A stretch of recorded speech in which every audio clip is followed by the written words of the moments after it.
अस्सलाम वालेकुम जी। मैं आज विज़िट के लिए आया हूँ स्पेशली ये देखने के लिए कि ये जो सुन्नत फाउंडेशन गुजरांवाला का इदारा है, ये किस तरह से काम कर रहा है और कहाँ-कहाँ पे क्या फैसिलिटेशन है और क्या चैलेंजेस हैं। तो सबसे बड़ी चीज़ जो है जी, ये जहाँ मैं अभी खड़ा हूँ इस वक़्त, तकरीबन कोई 40 प्लस बच्चे हैं जिनका ब्लड ट्रांसफ्यूजन जो है वो हो रहा है। और इसमें सबसे क्रिटिकल चीज़ जो है वो टेम्परेचर मेंटेनेंस है। जैसे-जैसे अभी विंटर से समर आ रहा है, तो ये अभी भी राइट नाउ जब मैं बात कर रहा हूँ, तो ये जनरेटर पे बिजली है, इनकी अभी लाइट गई है। तो सबसे क्रिटिकल टेम्परेचर मेंटेनेंस है, और अगर वो टेम्परेचर मेंटेन ना हो तो ब्लड के जो है वो क्वालिटी रिड्यूस होने का खतरा सबसे बड़ा होता है। और फिर दूसरा ये है कि फिर बच्चों की ज़ाहिर बात है, वो जान का सवाल है।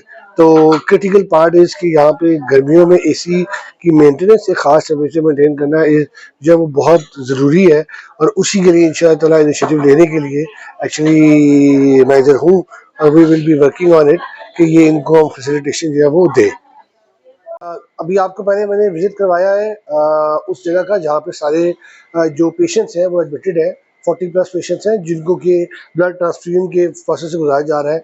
जहाँ मैं अभी खड़ा हूँ जी, this is exactly the lab.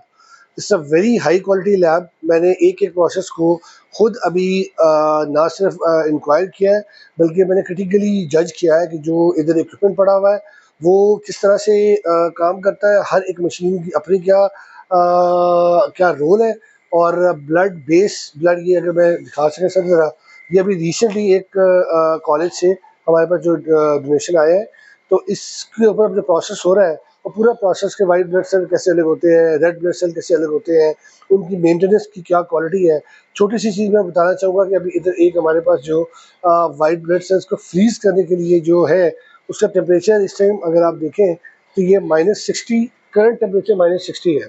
ठीक है। अब एक तो इसकी अपना प्रोसेसिंग इतनी हैवी है, दूसरा इसको आउटरली मेंटेन करने के लिए आपको हैवीली कंडेंस करना है थ्रू जो है वो नॉर्मल टेम्परेचर मेंटेन करने के लिए। तो इस जगह पे एसीज का टेम्परेचर मेंटेन अगर नहीं होगा तो ये मशीन्स अनफॉर्चुनेटली काम ही नहीं करेंगी सही तरह से। तो इस utmost importance of utmost importance कि इधर ना सिर्फ सोलर का सोल्यूशन इम्प्लीमेंट करें हम, बल्कि उसको रेगुलरली जितना ज़्यादा एनहांस कर सकते हैं उसके उसके लिए भी काम करना जो है वो मेरा ख्याल है इस इदारे की बैकबोन है। तो हमें इसमें कंट्रीब्यूट करना है इंशाल्लाह ताला। तो that's the reason why I was here, और I am more than happy and satisfied to see कि करंटली ये क्या कर रहे हैं। बड़ा ओपनली इन्होंने मुझसे चैलेंजेस शेयर किए हैं कि एक बैग एक पर्टिकुलर जगह से लेके इधर पहुंचने तक, और उसके बाद यहाँ से उसकी प्रोसेसिंग तक, और उसके बाद पेशेंट में डिफ्यूज़ होने तक जो पूरा प्रोसेस है स्टेप बाय स्टेप, उसमें क्या इन्हें प्लस माइनसेस हैं और कहाँ पे कोर चैलेंजेस है। तो उसमें बिजली की जो कोर है, एक बहुत बड़ा खर्चा है, 2 से 4 लाख रुपया अगर इनका पर मंथ हो जाता है, तो it's a pain point typically for a foundation to bear. तो मेरा ख्याल है कि अगर इसको हम मिटिगेट कर सकें तो that will be a big contribution towards this organisation. तो लेट्स डू इट।